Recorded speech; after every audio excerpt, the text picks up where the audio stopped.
there, my name is Dr. Chris Atchison-Clare, and I direct Purdue's SILMAR, Center for Intercultural Learning, Mentorship, Assessment, and Research at Purdue University.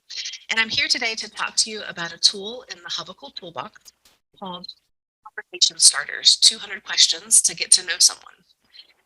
So if you have searched for questions and found this tool, you might notice that there are several different options with questions that allow people to get to know each other.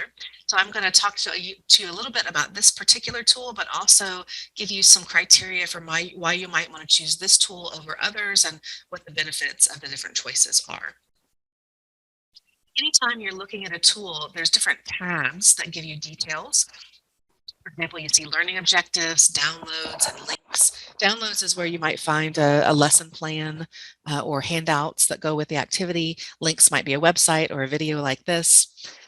And when you click on related tools, you'll see two things. One is tools that can be used in conjunction with this activity, and another is other similar options that you might want to consider. So when you click on related tools for this particular tool, you will see other options like 5 nosy questions, digging deeper diversity questions, and 25 questions. So this list of 200 questions of conversation starters provides you with a lot of choices. So you're not going to want to use all 200 at once, obviously, but you can do it. You can use this in two different ways. You can either provide the whole list to learners, and that gives them a lot of agency and choice over what they want to talk about, or you can go through and choose which ones are most applicable to your context and which ones you think would be most useful or helpful for learners to use in that moment.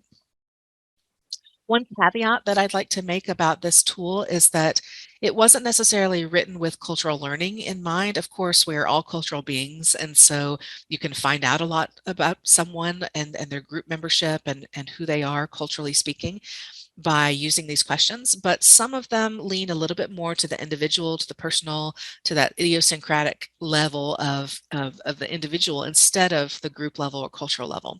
So just be aware that some of the questions are better than others at teasing out cultural differences and promoting cultural learning in a diverse group. If you want to consider some of those other options, I'll briefly tell you about some of those choices. One is called 25 questions, and it's a nice scope of a set of questions that you can send learners off to work on their own. So pick a pair or a small group and say, go have fun, go get some coffee or tea, or sit outside or go into a breakout room online, or meet on social media on your own time and work through these questions together.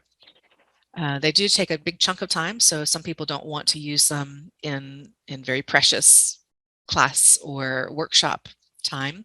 If you're looking for something quick that you can do with learners in face-to-face or virtual settings in a condensed framework, then you might want to consider the 5 nosy questions. Those are great. They don't go into as much depth or detail, obviously, but they're a great icebreaker for when you need something that won't take as much time. And if you're really interested in looking at domestic diversity and the ways that people within a community or a society are very different from each other and have different outlooks and perspectives and histories and experiences, you might take a look at the Digging Deeper Diversity questions. It's going to be really useful in that context. I hope you enjoy this video. One thing that you can do to help out and make the Hubble even more useful is to come back and leave reviews for tools. So you'll notice that another one of those tabs is for reviews, and anybody who tries out one of these tools can come back in and leave a comment. We encourage you to do that so that other people can learn from your experience and hear about your perspective. Thanks.